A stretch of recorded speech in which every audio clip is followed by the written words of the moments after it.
Hello, I'm your host, Karl Meneghella, welcoming you to Season 2 of Coffee with Karl. This season, I'm really excited that we continue with our idea of having visiting experts, both locally and internationally, as they share their wisdom, knowledge, and experience on ideas both big and small. A new initiative this season will be our casual coffee conversations. These will be impromptu, unscripted conversations where we pull at an idea and see where it leads us. Another exciting aspect that I'm really looking forward to is our town hall style forums, a chance for our visiting experts to engage with students and together unpack some more contemporary issues, a way of engaging and broadening our reach and giving more people a voice. So I'm very excited about Season 2 and I look forward to seeing you with Coffee with Karl. Thank you.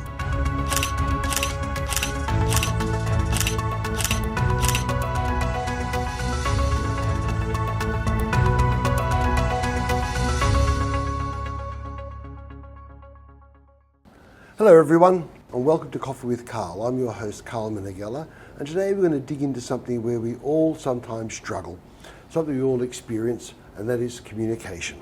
Now I don't just mean the small talks or presentations, I mean the one-on-one communications with our friends, with our partners, with our colleagues, with our family, the really meaningful conversations.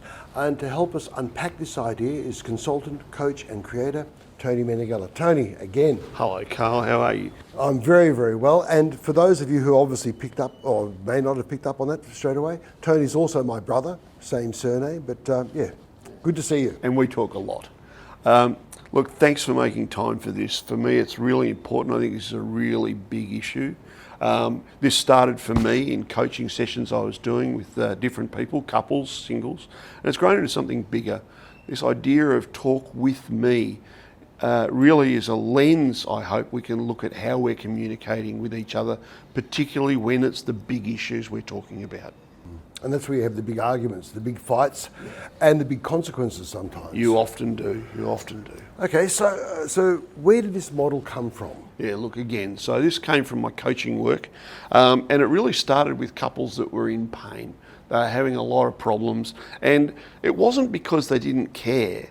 It's really because they were talking at each other, not with each other. There's no shared emotional field when they were talking. There was no entry point often.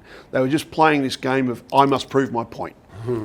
That's a familiar feeling. Look, I'm guilty of that sometimes too. You know, it's like, I know I'm right, I'm going to tell you, I'm going to keep telling you, and it's not communicating, is it? So even relationships, outside relationships, this is an important topic. Yeah, exactly. And look, I began to wonder, what if we could teach people really, and I'm not talking about teaching, not just students, but parents and teams, mentors, right, to see a conversation as shared space, shared ground, not a performance. Right? Not trying to prove my point, not lecturing, a shared conversation on shared ground. And that's really the seed of Talk With Me.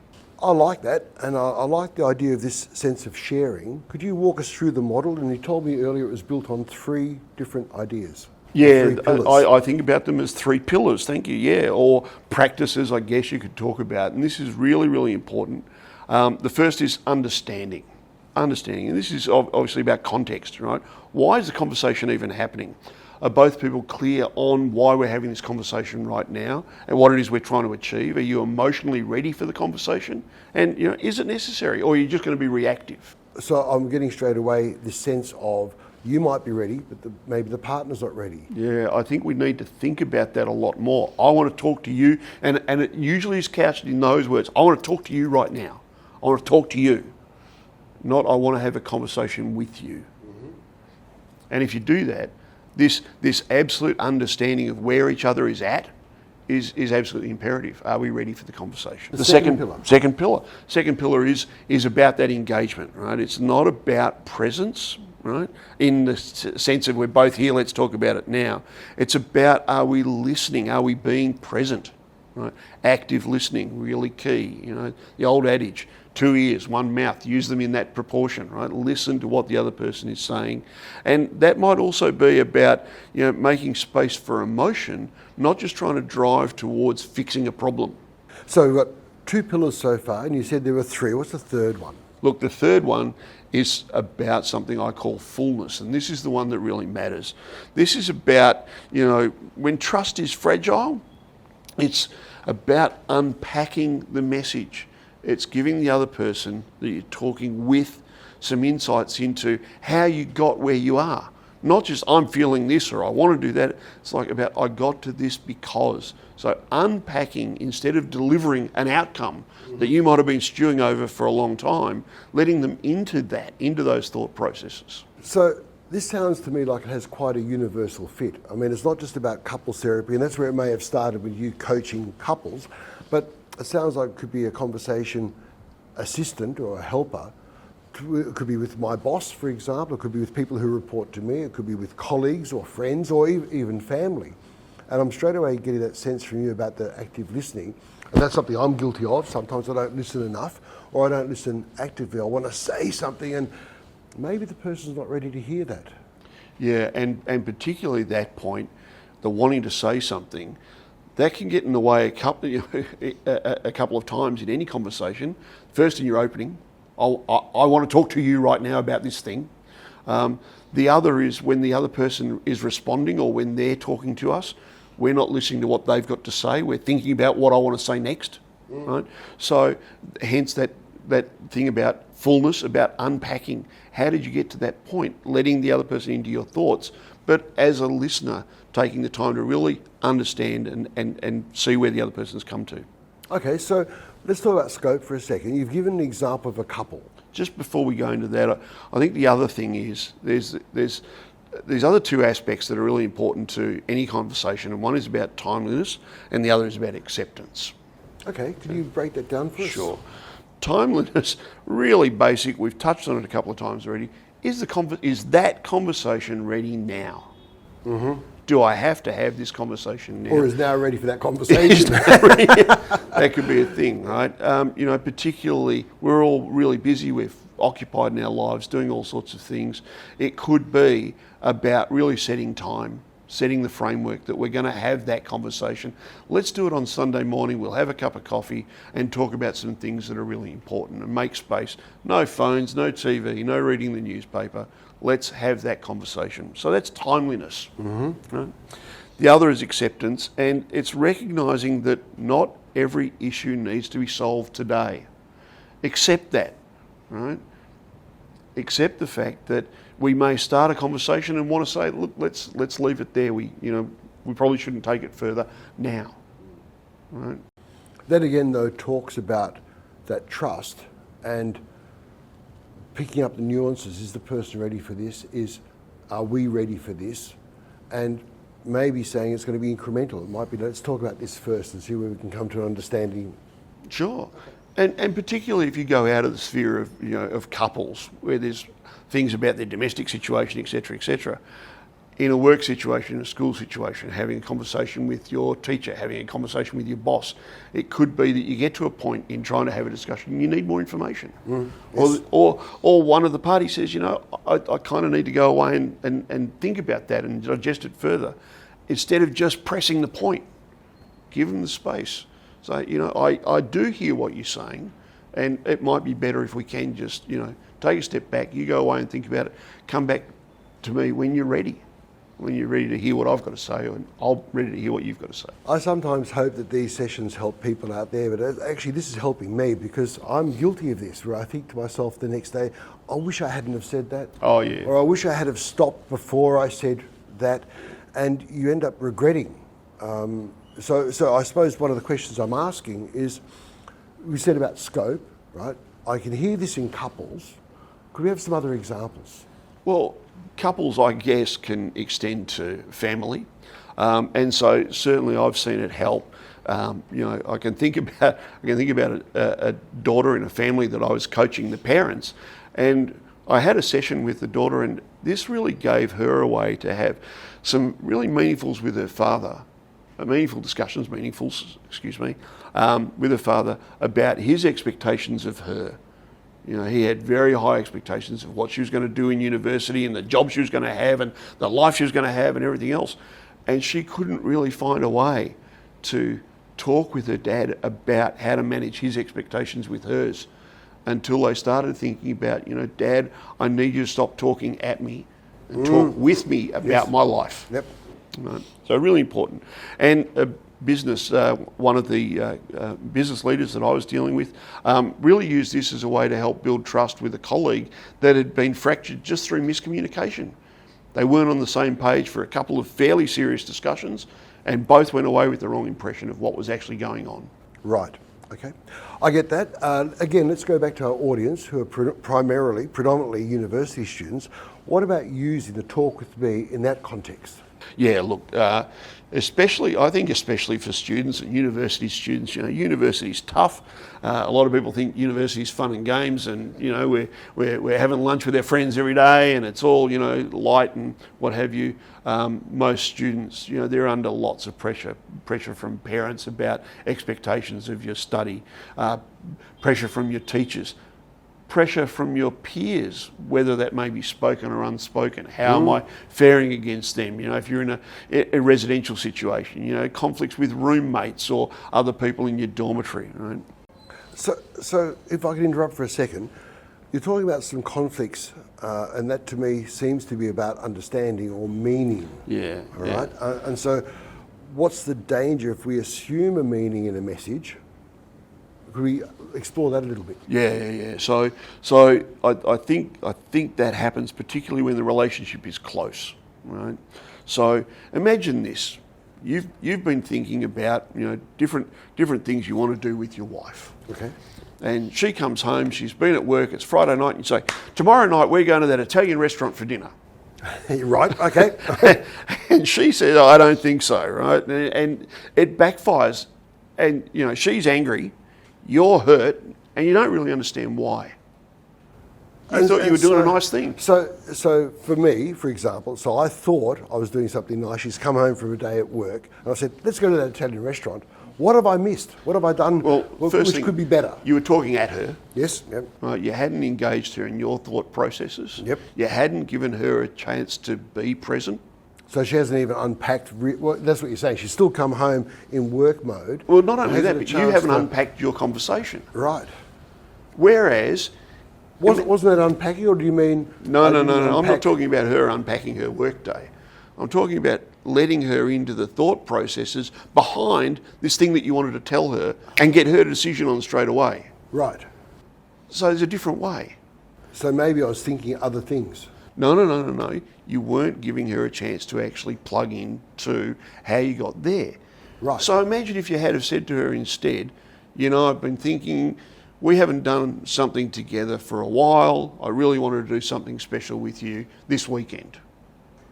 That's changed the message. You've been really working hard. Yep. You do all the cooking at home, I was thinking about that Italian restaurant we used to go to when we were first married. Yep. Why don't we go there for dinner tomorrow night? And now she can see why that statement came out. Absolutely. I see. But now also the statement is a collective decision. You're asking a question, why don't we go there for tomorrow? You've built in some emotional background that she's going to plug into straight away. Yes. We used to love going to that place. Yes. You've recognised her effort from the week, and you've been thinking about doing something nice. Now, you know all of that. You knew all of that when you said, let's go to the Italian restaurant tomorrow. Okay. But she doesn't get it because you haven't unpacked what led you to that. So even just rolling what you want to say, rolling it back one step and say, this is what led me to that. Sharing the secret. Sharing the secret. Absolutely. Sharing the secret. Yeah.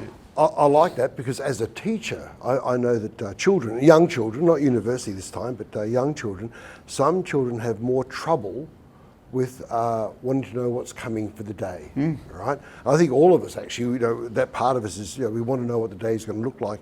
I know as a teacher, I used to have the timetable for the day on the wall. So some kids would come in and not even look at it. Yep. But some would come in and really look at it. And they'd say, we have music today, or we have this today, or whatever. And you could see that they would unpack the day, and as a result of that, feel better. Sure. So maybe we need to actually keep some of that philosophy as we get older and give people a chance to come to terms with what we're thinking. And as you said, walk it back. Yep. And again, a conversation, the key element of a meaningful conversation or a difficult conversation, of difficult activities, of a day that's going to chop and change every 40 minutes or something, is getting other people involved in that. helping them to understand, why is it changing? Why am I doing art then English then? And then, what's going to happen to me, rather than just being surprised? What led to this? In a conversation, particularly with your wife or significant partner, letting them understand how you got there, right? Really, really important. And that can be shared. A bank that I was working with in Australia, it's funny, they had this open plan. They moved to open plan, so there's no personal space at work. You didn't have a desk. At the end of every day, where you were working, you clean it off, and you had a little locker. And everyone thought, oh, this is so impersonal. But they did something really, really clever, knowing that these lockers that were in public space were personal. They painted the outside of the lockers with blackboard. I like the old-fashioned blackboard paint. Blackboard paint. Yes, yes. And they gave everyone boxes of chalk. When they moved everyone into these office spaces, they gave everyone boxes of chalk, right? And people would write messages. Just write messages, It's like, oh, John, I need to see you at 9 o'clock tomorrow. And they had other software for scheduling, things like that. But then people started to put little emoticons, the smiley face on their locker. And someone put a sad face on their locker. And so people go, John, why did you have a sad face? And it turned out, one of his relatives had passed away. But, sharing what's going on, rather than someone just seeing John sitting in the office, Not knowing why. So we talk about, if you're really angry, you want to send an email, they say, write the email and don't send it. Review it tomorrow. Often you said, I said that yesterday. God, I wish I hadn't have said that. Yes. Right? Because things change, etc. One of the key elements of that is rewinding for yourself. What am I really trying to achieve in sending this message, in saying these things? What am I trying to achieve? What message do I hope the other person is going to get? And to do that, if you really think about that, you're going to have to think about, how do I engage that other person so they get the right message? They can hear what I'm saying and they can absorb it. There's people out there in the audience who surely have some difficult conversations, and if they don't have them now, they will have them in the future. So the things we can do right now, what can we do to start practicing this? Yeah, I think that there's a couple of really useful tools, practices that we should employ, and hopefully they'll become less and less conscious when we're having these conversations. First and foremost is the check-in. Okay, so what do you mean by a check-in? Check-in. Ask the other person, is this the right time to have that conversation? Okay, so at least you're starting off with respect as well. Absolute respect. You're also giving them permission to say, no, I'm sorry, it's not the right time for me to have this conversation. Yep. The first check-in should be with yourself. Are you really ready to have that conversation? Are you too emotional? Right? Do you have all the facts? Do you have all the information? Yep. Right? So the check-in is really important, right? Is now a good time to talk? Next is about reframing some of the stuff that we want to say. That's partly related to unpacking, but rather than I feel this way, it's like, unpacking, this is how I got to this feeling. Okay, all right, so you're sharing a bit of the Absolutely, background. letting them in. So Okay. reframing something that just might be, something that would be a talking at or talking to, having a conversation with by opening up. Right? Can I share how I got this feeling? So we've got the check-in, Yep. the reframe. Reframe. Pause. Pause. Pause, not cut. Okay, yeah, Pause. Pause, Okay. all right. So what do you mean by pause? And this is checking in with what's going on with the other person, right? Whether you're the deliverer or the receiver, by understanding it's a conversation with each other, it's collective, and being able to say, hang on a second, I'm not sure I'm ready to continue, ready to go on with this right now. Can we come back to it? Okay. The Americans love to say, let's put a pin in it.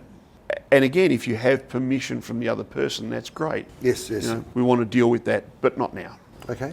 And the last one? You said there were 4? Yeah, the last one is actually the first one, the gentle opener, right? The gentle opener. So really asking, what is the best way for us together to have this conversation? Sometimes it could be, do we need to engage someone else? Yes. Is there other information that we need, right? So again, trying to ask and allow permission, allow space for emotion, allow the other person to consider how they might equip themselves to have the discussion. A gentle opener. Not the, Karl, I need to talk to you.